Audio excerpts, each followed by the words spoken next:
গোপালগঞ্জের টুঙ্গিপাড়া উপজেলার সরকারি শেখ মুজিবুর রহমান কলেজের দ্বিতল একাডেমিক ভবনের পলেস্তারা খসে বেরিয়ে গেছে রড। ঝুঁকিপূর্ণ হওয়ায় পাঠদানও বন্ধ। অথচ সেই ভবন ও পাশের প্রশাসনিক ভবনের সংস্কার সহ বেশ কয়েকটি মালামাল ক্রয়ে টেন্ডার আহ্বান করে শিক্ষা প্রকৌশল অধিদপ্তর, যেখানে ব্যয় ধরা হয় 24,85,150 টাকা।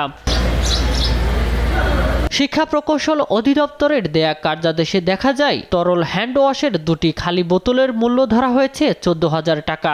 শুধু তাই নয়, প্রতিটি পানির ট্যাপ 9,000, শাওয়ার মিক্সচার 6,000, ফ্যানের রেগুলেটর 1,500, 5টি এসি স্থানান্তরে 50,000, প্রতিষ্ঠানে না থাকা সত্ত্বেও 8টি এয়ার কুলার মেরামতে 33,000 আর রং করায় ব্যয় ধরা হয়েছে প্রায় 12.5 লাখ টাকা। এমন ক্রমে গিয়ে ঠেকেছে 49-এ। 2024 সালের 7 মার্চ আহ্বান করা হয় টেন্ডার। মেসার্স পিআর প্রকৌশলী নামে ঠিকাদারি প্রতিষ্ঠানকে কার্যাদেশ দেয়া হয় 13 জুন। কাজের মেয়াদ দেখানো হয় 13 নভেম্বর পর্যন্ত।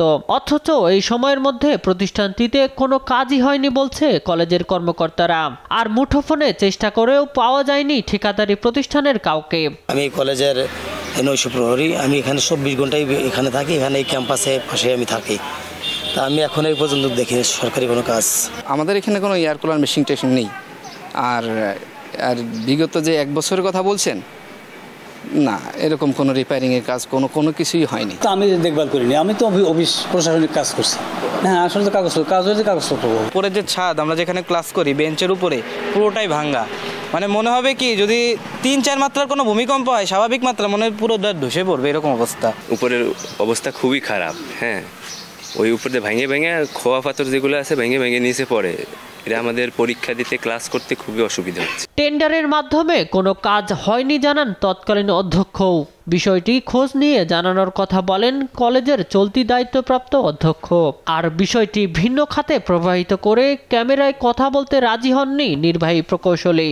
এটা কমিটির মাধ্যমে হয়েছে, ডিসি অফিস জড়িত, এসএসএফ জড়িত, পুলিশ জড়িত, সবাই জানে এই বিষয়গুলো। এটা আমি সাক্ষাৎকার দিতে পারবো না। তাহলে আপনার কমিটির ইয়ার মাধ্যমে আসতে হবে।